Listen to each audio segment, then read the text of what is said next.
The following podcast is a presentation of Project Entertainment Network.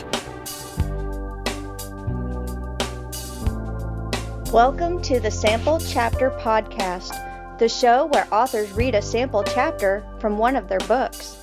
Here's your host, Jason A. Meiske. Greetings and welcome to episode 153 of the Sample Chapter Podcast. Oh my gosh, everybody. Let me just start off today by saying I'm sorry for this being a little late today. Very late, actually. I'm several hours behind schedule on getting this episode up. But, well, the excuse I have is that today is my birthday. And I kind of overslept a little bit, thinking, I was going to get the data for myself, but my family had other plans. So, I'm biting the bullet, and I'm just going to let everybody know that I dropped the ball. And I'm just now getting back out to my office. I can work on this episode and putting it out for today because I cannot wait to share this episode with you. Our guest this week is Dwayne Clayden out of Calgary, Canada. And we are discussing a whole lot of wonderful things like the need for validation as an author, writing what you know, which is, a common thing, comes up on the show. Also talking about when those pesky characters begin to talk to us. And using paramedics as character, which is something Dwayne doesn't see very often, so he's bringing that forward himself. Yeah, it's a great discussion. I really enjoyed talking to Dwayne, and I think you're going to really enjoy this. So I'm so excited to be able to share this episode with you. And I just apologize to everybody for having this up late. I especially apologize to Dwayne for not having this episode up this morning. I should have prepared ahead of time and assumed that my family might have been up to something, but still. Oh my gosh. Anyway, so in other news, actually I messed up on another thing. Last week I talked about my debut novel, 9 Mile Bridge. It's a paranormal thriller, and I was going to have that on sale in preparation for hopefully some good news coming up soon about my next novel. And I was planning on it being on sale today. And again, I was busy all weekend, and I did not get around to plugging that into Amazon until late Sunday, and by then I missed my deadline for Tuesday.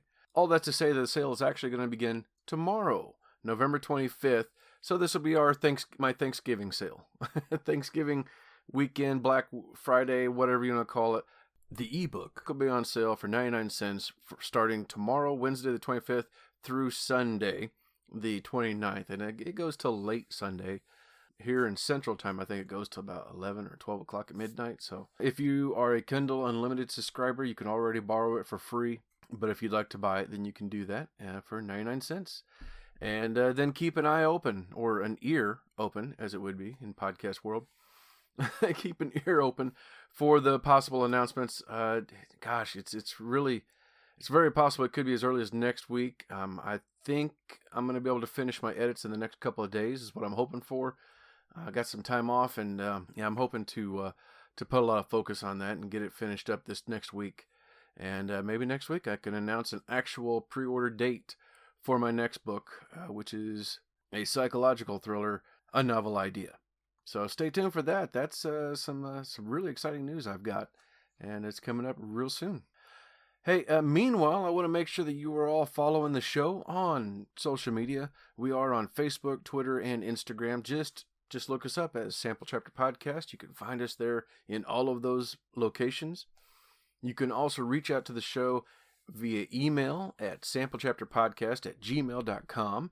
And there's a bunch of you out there that have been checking out the show and emailing me, and I've been very, very bad with email in the last, month at least. Anybody who's been following the show lately, I've had a lot of, my mom had a lot of health problems.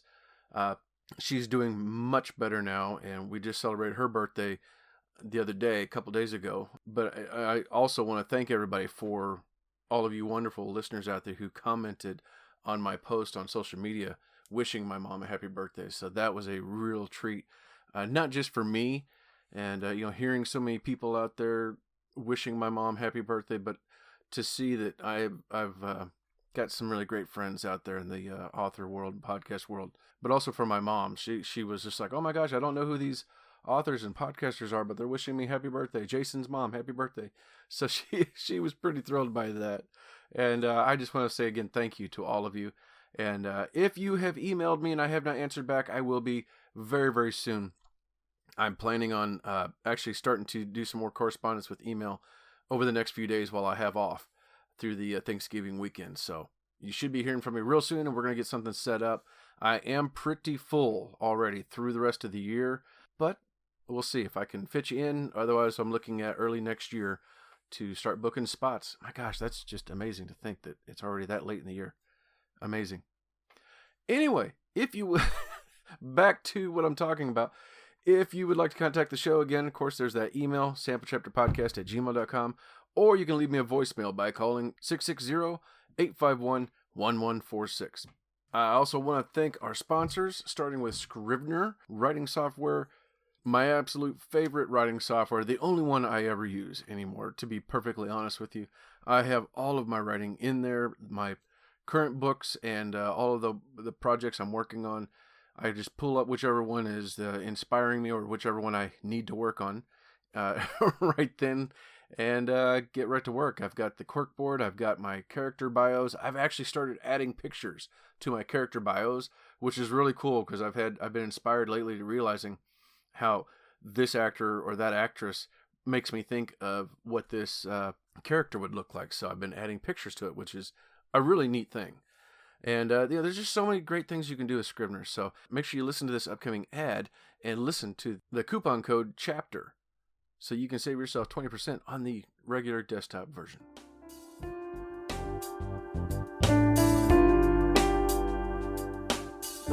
Jason here.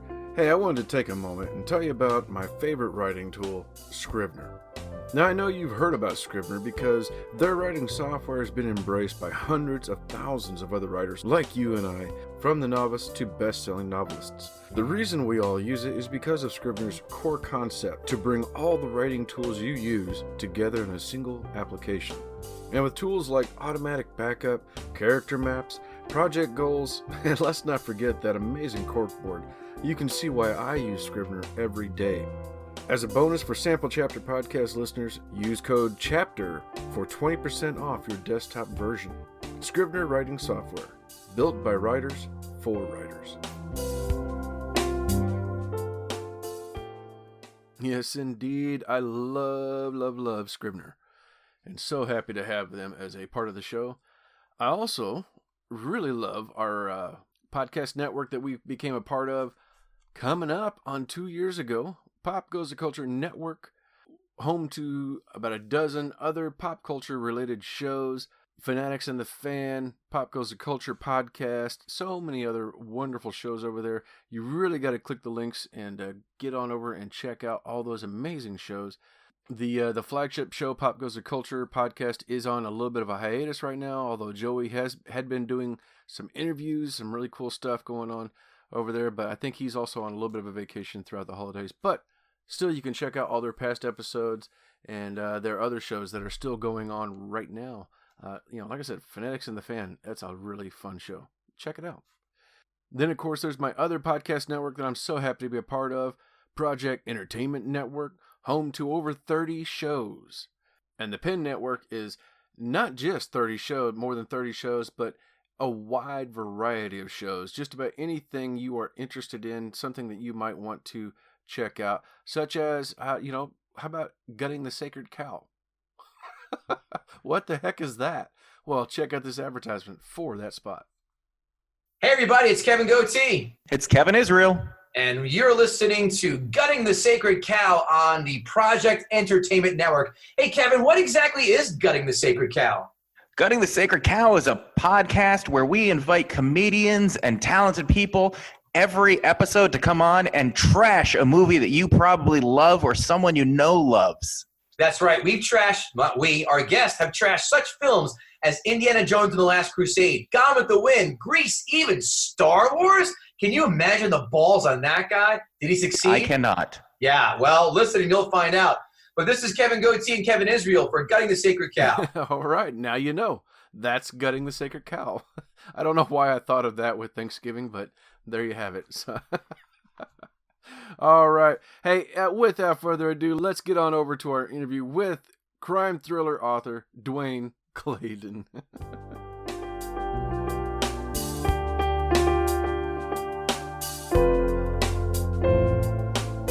Ladies and gentlemen, welcome to the Sample Chapter Podcast. This week, we are going back to one of my favorite locations up in Canada with crime thriller author Dwayne Clayden. Mr. Clayden is an author, speaker, instructor, formerly with the Calgary Police, Fire Department, and EMS. He has co-authored 4 emergency medical services textbooks and more than 100 articles in EMS journals. On the crime fiction side, his work has been a finalist for the Crime Writers of Canada Arthur Ellis Award, and I am so excited to talk with him today. Welcome to the show, Mr. Clayden. Oh, thank you very much for having me on the show, Jason. Thank you. It's my pleasure. It's my pleasure. So, how are things in Canada? Are you staying safe and doing well there? Yeah, we're staying safe. We've isolated like most people, and that just gave me an opportunity to do lots of writing. Fantastic. Yeah, this episode will drop a couple of weeks after, but right now we're still in the midst here in America of waiting to see what's going to happen with our election. We have no idea. Who knows? Maybe by the time this episode will come out, it'll still be going on. But it's quite the mess. We've been watching from here too. It's been a mess. But we've had this a few times in the last couple of decades, so I don't know what to think right now. Yeah, exactly. Well, so now give us a little bit of your writing history, because I see where you have been writing for quite some time. Yeah, I guess it kind of started in high school. The classes I liked were the English class and social studies classes, and I was terrible at the sciences. And then ironically, I ended up as a paramedic where I needed all my sciences. But the writing started in high school, and I liked just writing kind of satire types of things. But then career came, and as a police officer, I wrote reports. And as I look back in my notes, I didn't write very well. And then when I was teaching a paramedic program, I met a doctor from the States, Dr. Brian Bledsoe. We hit it off. And he was writing a number of textbooks, and one of them was on pre-hospital pharmacology. And that's one of the courses I was teaching. And we got into a discussion, and he needed a co-author. So I've been co-author with him on pre-hospital emergency pharmacology since, I think the early 90s. We're in the 8th edition now. I worked on a couple other textbooks. And then in 2010, I decided that it was time to have a hobby other than emergency services, because it seemed everything I did was emergency services. So I got this idea to write. I went to work, Googled writing classes. There was one that started the next week. So I signed up for it. And that was in October 2010. And here we are 10 years later. And my 5th book will come out, and the 6th one is in edit. Wow, that's fantastic. What now, which one was the first book? Was that Crisis Point? Yeah, Crisis Point was the first one, and that was the one that was a finalist for the Arthur Ellis Awards. And that came at a great time, because I was really questioning my writing ability and whether this was something I wanted to do. And then I got the boost from the award, and so I soldiered on from there.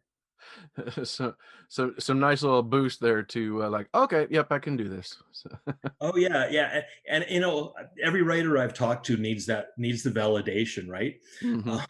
You just need to know that what we're doing is somebody likes it, I guess, and that was a huge validation at that point. Absolutely, and it was the introduction of your main character, Brad Coulter. So tell us about Brad. Well, the writing premise everybody has heard is write what you know. So even though I said I was going to start writing and get away from emergency services, what I end up writing about is emergency services. So I don't know that I got that far away. I was a police officer for 3 years and then switched over to be a paramedic. So most of my career, as I said, was as a paramedic. So the premise with Brad Coulter was, if I had stayed in the police department, what could my career have looked like? And so I guess initially, Brad Coulter was my alter ego. And I kind of picked things in the career that I thought I wanted to do. And then an interesting thing happened, not so much in the first book, but in Outlaw. Brad started talking to me.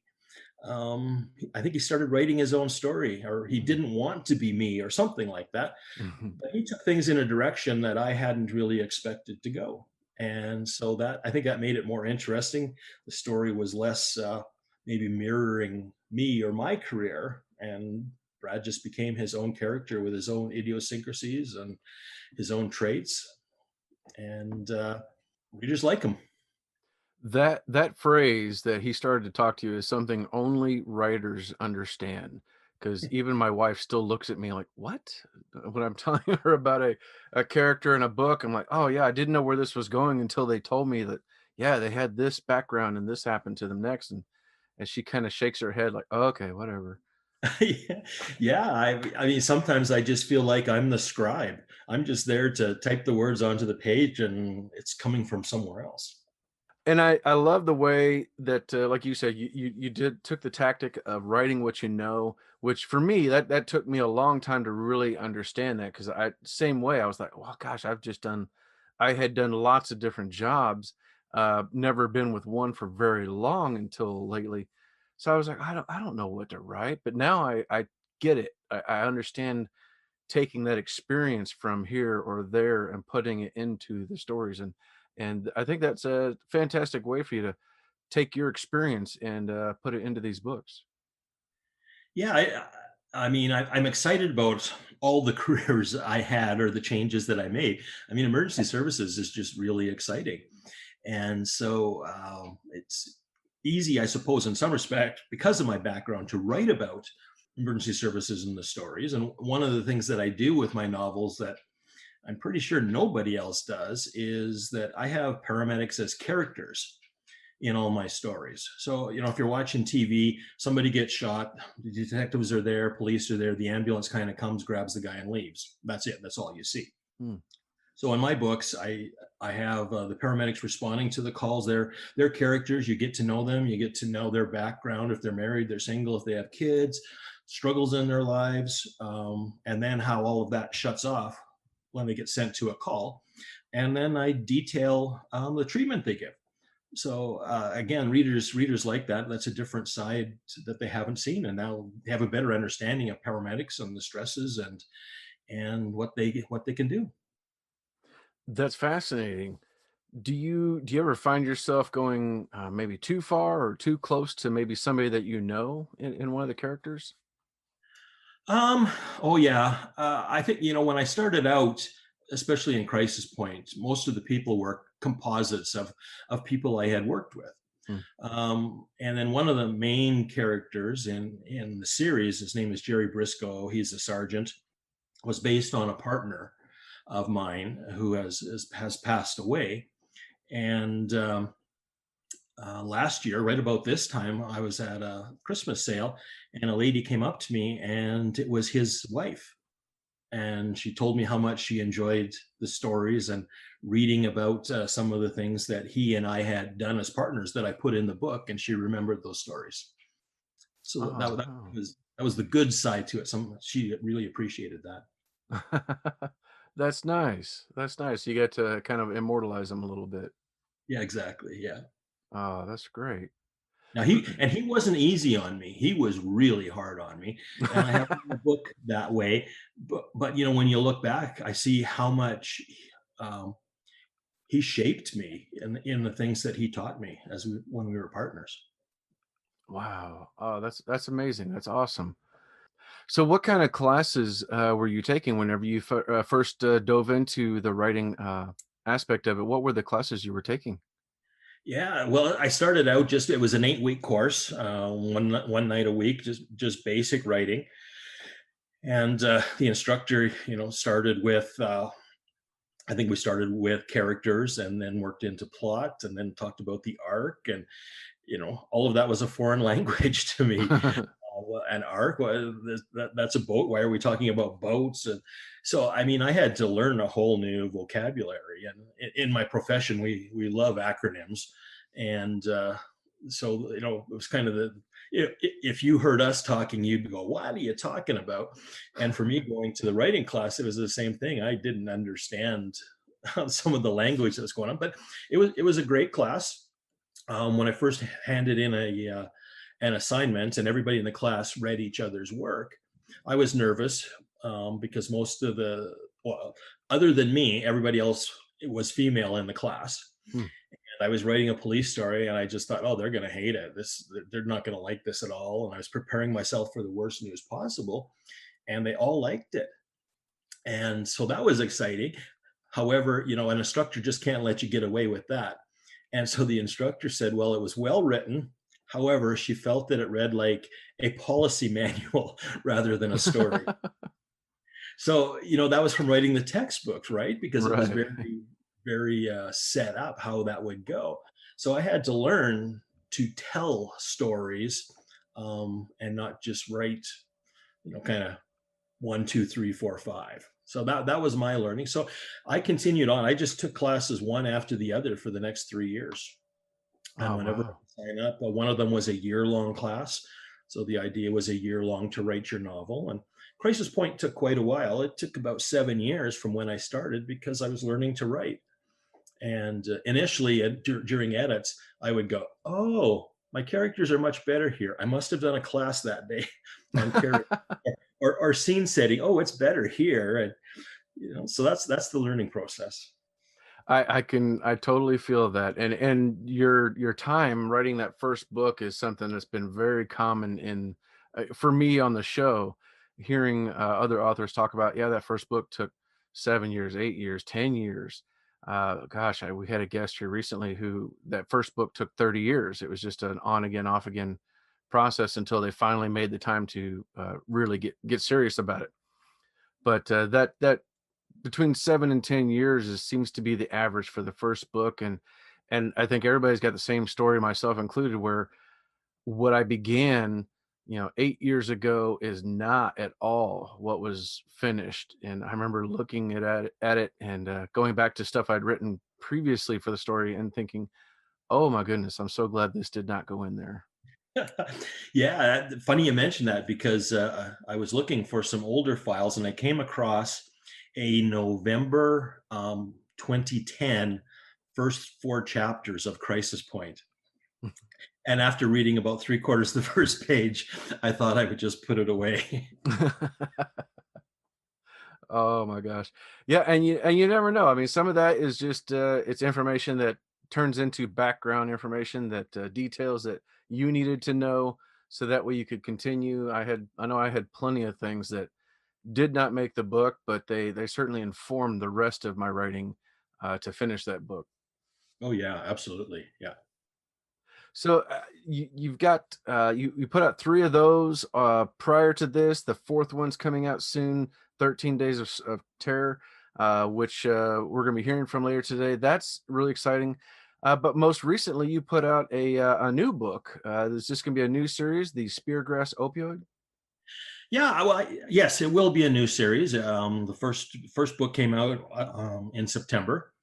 And it's the readers are loving it, so I'll continue on with that. So it's a little different. It was interesting. I was listening to one of your previous podcasts, and you had Lou Diamond Phillips on, and it kind of fits into this because Longmire was an inspiration for this series. I really liked the show. Mm-hmm. Greg Johnson being the author, and so Speargrass is set in Montana around Great Falls.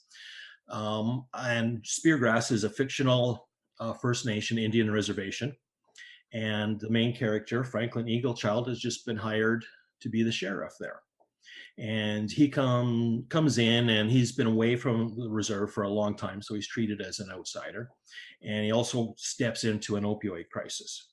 So the story kind of has him as protagonist 1A, and then there's a 1B protagonist. His name is Riley Briggs, and he's a DEA agent. And so he's looking into the opioid crisis too, and not to give anything away, they have a backstory from when they were kids. And so when they get reacquainted, they really talk about old times and don't talk about what they're working on. And eventually they figure out that they're working on the same thing, this opioid crisis.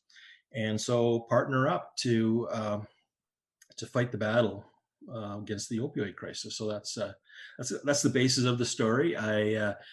My kids went to school in Utah, so I drove from Calgary straight down the I-15 to Salt Lake City more times than I can count, and got to know the area. And when I came to write the story, I thought that's just a perfect spot to have it.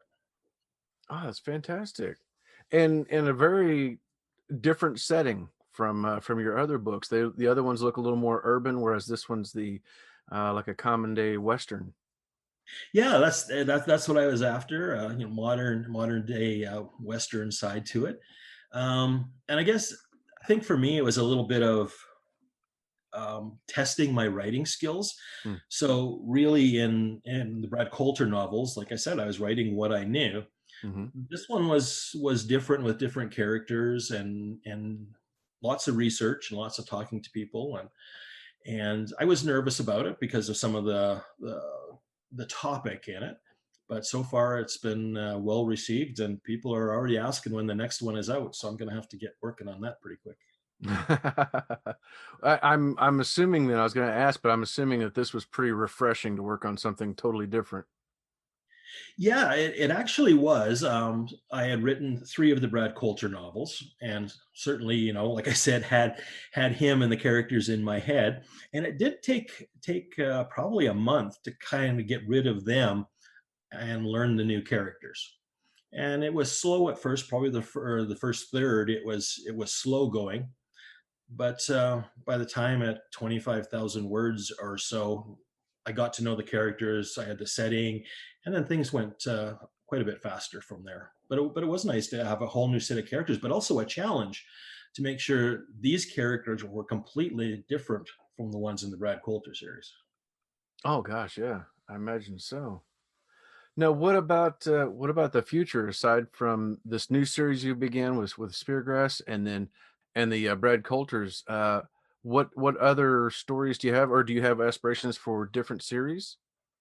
Well, I do actually have an aspiration for a different series. I'm probably crazy, um, having even thinking about 3 series. But in 2015, I wrote a short story for an anthology that was published here, and it was called AB Negative, and it was all crime stories from writers in Alberta. And so I submitted. It was supposed to be noir, but I really didn't get so dark in it. I had more of a 1940s. Mickey Spillane sort of Raymond Chandler character, except he was in modern times. But he wore a fedora, he wore a 3-piece suit, he talked in 40s slang, and he was a private investigator. And I meant it as just really a tongue-in-cheek sort of story. And it was published, and people liked it. And then I sent it to an author friend of mine, and he emailed me back within a day and said, "Oh my gosh, why are you writing Brad Coulter? This is the story you need to write. This character is great." So I'm working on that. Like I said, he's like a 1940s private investigator in 2020, and people comment on his looks and his slang, and people underestimate him, but he's actually a really smart guy. Are you able to work on more than one story at a time, or do you find that kind of gets in the way of the other? I really try to stick with the main part of one, but within the process with my editor, sometimes there's a big time delay. Hmm. So I will end up working on a second novel. Unfortunately for me, this fall I had 3 novels all collide at the same time. And that was a really bad idea. So Speargrass, as I said, came out September. 13 Days of Terror comes out in a week, and then also the next one in the Brad Coulter series is written and will come out in March, and it's at the editor right now. So things all happen at the same time, and that, especially when I was doing the 2 Brad Coulters kind of at the same time, I was getting my plots confused and who said what, where, when, and that was a bad idea. So I've rewritten a schedule which I hope will be better for 2021, and I won't I won't paint myself into that kind of corner. Well, it's a good problem to have, because it sounds like you're getting a lot of excitement for future books, and for, of course, the sequels to your existing series. So it's a good problem. Yeah, it is. Well, so what can you tell us about book 4, 13 Days of Terror, of course, without spoiling anything? Yeah, well, just um, all my stories I try to I base on real incidents, but I twist them into my own story. So the idea for this one is actually from the I think it was 2002, the Beltline Sniper, Mm. Washington D.C. Hmm. And so the premise of the story is sniper is wreaking havoc in Calgary, and over a period of 13 days. There wasn't really any magic to the title of 13 days, except that 13 sounded way better than 7 or 9. So I made it fit into the title. Um, and so Brad Coulter has been off work for a couple of months. I won't say why. You'd have to read Wolfman, the story before, to know. And he's just coming back to work now, and falls right into the middle of this incident. And that's kind of Brad's background is stuff just follows him. If something's going to go wrong, he will be there when it happens. So that's the premise on this one too. He's supposed to be easing back into work, but that's not the way it's going to happen. As it should for our protagonist. This is in a crime thriller. Oh yeah, make it as tough as you can. And I think that was a good decision on the title, because 13 has that ominous, the end tones that go with the number 13. So that's a good choice, I think. Yeah, exactly. Thank you. Well, so where can people find and follow you? All right. Well, they can find me at DwayneClayden.com. Clayden is Clayden. And the books are on Amazon as an ebook or as paperback. And my website will always have the updates on when the next novel is coming out and what I'm working on. And then I suppose there's probably more Canadian audience, but their books are also on Kobo as well. All right, fantastic. And we'll make sure and have links to all of that in the show notes so everybody can just listen to this first, of course, and then hit that link in the show notes so you can go pick up. Well, you got a wonderful 3-book series put together already for the rest of the Brad Coulter, and then grab book 4. And, while you're in there, everybody, grab Speargrass while you're at it too, and start That's the right. next series. Make great Christmas presents. Exactly. Exactly. Well, Dwayne, this has been fantastic. I've really enjoyed speaking to you, and I can't wait to check out some of these books for myself. Well, that's great. Yeah, this has been great talk. Thank you. All right, ladies and gentlemen, time for me to step aside, put my feet up, and enjoy this sample chapter from our guest, Dwayne Clayden, and 13 Days of Terror. All right. Thank you. Chapter 1. Gunfire echoed along the forestry cut line. Tall evergreens and deciduous trees with first buds of spring lined the makeshift gun range.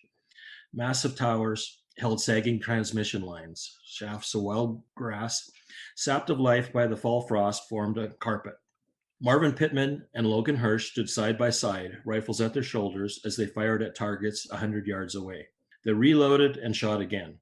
When they'd emptied their magazines, they set the guns down and jogged to the targets. Pittman, at 35, was 7 years older than Hirsch, but he ran like he was 50. Where Pittman had a stocky build, Hirsch was slim, on the verge of scrawny. Pittman stopped at the targets, hands on his knees, gasping for breath. Finally, he stood, wiped his hand across his sweating forehead and balding scalp, and stared at his target. Hirsch glanced over and laughed. Looks like he used a shotgun, not a rifle. Geez, Pittman said. You put 20 shots in the chest from 100 yards. Where did you learn to shoot like this? I grew up in Grand Prairie. From about the time I was 6, I went hunting with my dad and uncles. We hunted everything: deer, elk, moose, bear sometimes. Dad said I was a natural shooter. I'd say so. Put up some new targets and let's go again. An hour later, they sat on some tree stumps and cleaned the guns. Pittman wandered over to his truck and came back with a cooler. He pulled out 2 beers, handed one to Hirsch, and they guzzled. That hit the spot, Hirsch said. You plan for everything. I try, Pittman said. I needed that. Hirsch stretched his long legs out and yawned. Shooting is cleansing, peaceful. Pittman closed his eyes and let the sun warm his face. I could sit here all day. A lot better than employment training, Hirsch said. If I have to attend another week, I might blow my brains out. Hirsch mimicked the instructor in a high-pitched voice, saying, "Now that you know what to put in the resume, it's time to put that into practice. Use the notebook to create your resume. Just put up a hand if you need my help." Hirsch drained his beer and threw it into the trees, treating us like kids. "Have another beer or three. You'll feel better." "It will take more than beer," Hirsch said. "The economy is crap and my life is worse than that." "What's happening with your family?" "When the bank foreclosed on the house, the wife and kids went to stay with their parents in Whitecourt. We were talking by phone every day for about a month, but when I didn't find work, she stopped talking. Like it was my fault. She filed for divorce 2 months ago, wants full custody of the kids." "Whew, that hurts. You gonna fight it?" "Yeah, sure. I'll just take money out of my savings account and hire a good lawyer. Other than the cash they pay us for retraining, I don't have 2 nickels to rub together. Even if I fought it, I have no job and no prospects. The lawyers would get rich. I'd still be divorced and still not see my kids. The system is screwed." "How do you feel about the training?" "It doesn't matter how I feel," Hirsch said. "It's all crap. You and me know how to drill an oil well. I don't want to be some parts guy in an automotive store or stock boy in a hardware chain." Pittman emptied his beer, tossed it into the trees next to Hirsch's, and grabbed another. Pittman's leg vibrated. He had to be patient and lead Hirsch to the solution. "Don't know what to say. The oil industry is dying. Maybe it will come back in a few years, but that doesn't help us today." "That's the problem," Hirsch said. "No one is helping us. The bank didn't give me a break or time to figure things out. I missed 3 payments and boom, they're in court taking the house. Ford dealership took my truck. We get laid off with 1 month's pay while the oil executives keep their jobs, get their high salaries and bonuses," Pittman said. "How can they earn bonuses when the industry is in shambles? Then they lay off half their staff. The bigwigs need to feel our pain." Pittman glanced at Hirsch, watching for a reaction. Hirsch didn't take the bait. "Fat chance of that happening. They've closed ranks. They have the money to wait this out. We don't." Hirsch grabbed another beer and stared at the targets. "You got family?" Pittman shook his head. "Not no more. I've been through this before. About 10 years ago, things got really bad. I got laid off, but I got a job at a well servicing company in Calgary. Did that for about 5 years. I hated it, but it paid the bills. Then my old lady found religion. She was off to church meetings all the time, Bible study at her house.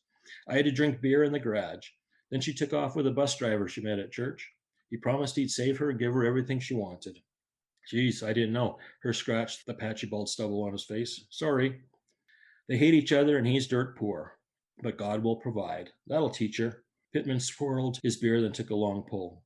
"Jobs are opening up here again, so I came back. Just in time for another collapse. Neither of us got any luck." Hirsch finished the beer. Pittman picked at the beer label. He grabbed 2 beers out of the cooler and handed one to Hirsch. It was now or never. "What if we could strike back?" Hirsch cocked his head, eyebrows scrunched. "You have an idea?" Pittman picked up his rifle and pointed it down the meadow. "I've been planning this for a long time." Dun dun dun! Oh my goodness, that was an ominous reading from this week's guest, Dwayne Clayden, reading a sample chapter from his latest book, 13 Days of Terror. It is book 4 in the Brad Coulter thriller series. Just came out earlier in November, so it's available right now. Click that link in the show notes for Dwayne's website and the book and other ways that you can reach out to him and follow him. Don't forget to also click that link in the show notes for our podcast friends and sponsor alike, and hit that subscribe button so you don't miss out next week when we're back here with speculative fiction author Carrie Harris. You're going to love it. Oh my gosh, it is an amazing episode. So until then, happy Thanksgiving to everybody. We'll see you again real soon.